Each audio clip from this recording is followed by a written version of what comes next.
শুভমণ্ডলী আমাদের এবারের পরিবেশনা একক সঙ্গীত জামা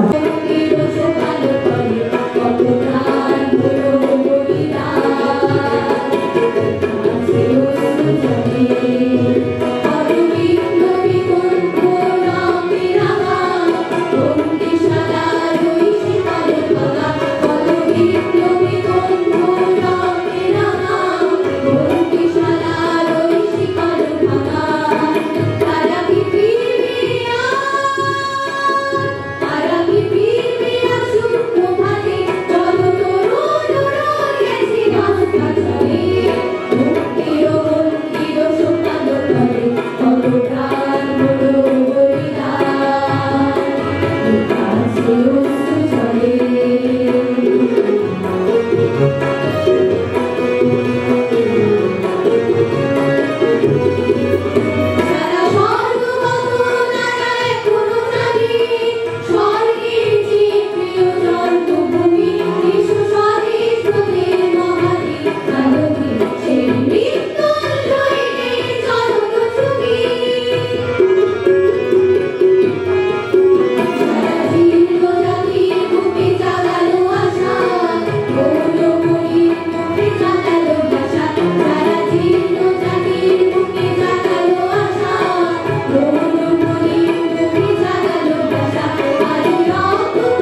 আসসালামু আলাইকুম। জুলাই যোদ্ধা, তোমাদের জানাই প্রাণ ঢালা অভিনন্দন আর অভিবাদন। সবকিছু চলছিল ঠিকঠাক, নিজস্ব স্বাভাবিক গতিতে। হঠাৎ করে একজন ছাত্র জনতার যোদ্ধা মুষ্টিবদ্ধ হাতে নেমে এলো রাজপথে। অলিতে অলিতে বীর দলকে সোচ্চার কণ্ঠে আওয়াজ তুলল কোটা বৈষম্যের বিরুদ্ধে। আরো দুবার সোচ্চার হয়েছিল এই দাবিতে তারা 2013-তে ও 2018-তে।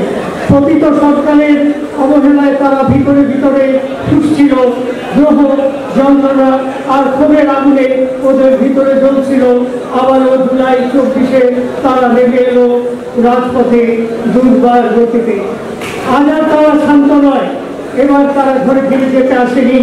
জীবন মরণ পণ করেই এবার তারা রাস্তায় নেমেছে। দৃঢ় সংকল্প তাদের, হয় দাবি আদায়, নয়তো জীবন থেকে বিদায়। এবার তারা আর একা নয়, তাদের সাথে আছে হাজারো জনতা, মুখে মজুর, রিক্সাওয়ালা, মা, শিশু, ভাই বোন, আবার বৃদ্ধ বনিতা।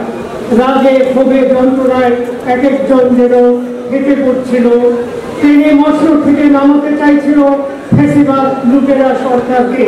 হঠাৎ করেই নিরস্ত্র ছাত্র জনতার উপর ঝাঁপিয়ে পড়ল সরকারের লেলিয়ে দেয়া পুলিশ বাহিনী এবং দুর্বৃত্ত হেলমেট বাহিনী। নির্বিচারে গুলি চালানো তারা, স্তব্ধ করে দিতে চাইল লাখো ছাত্র জনতার বজ্রকণ্ঠকে।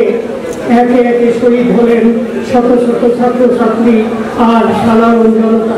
তবুও দুর্বার গতিতে এগিয়ে চললেন তারা জনতার ওই মশল কেড়ে নিতে। শেষ রক্ষা হলো না ফ্যাসিস্ট সরকারের, পালিয়ে যেতে হলো দেশ ছেড়ে। আবহ ছাত্র জনতার বিজয় সূচিত হলো 36শে জুলাই, আজকে এই 5ই আগস্ট 2024। ওরা যেন ঈশ্বরের দূত হয়ে এসেছিল এই ধরায়। ফ্যাসিবাদ সরকারকে টেনে নামাতে চেয়েছিল ধুলায়। অন্তরের অন্তঃস্থল থেকে আমরা ওদের জানাই প্রাণ ঢালা ভালোবাসা, অভিনন্দন আর অভিবাদন। আমি এই সঙ্গে জেলা প্রশাসনকে আন্তরিক ধন্যবাদ এবং কৃতজ্ঞতা জ্ঞাপন করতে চাচ্ছি আজকের এই মঞ্চে আমাকে সুযোগ প্রদান করার জন্য। ধন্যবাদ সবাইকে। আসসালামু আলাইকুম।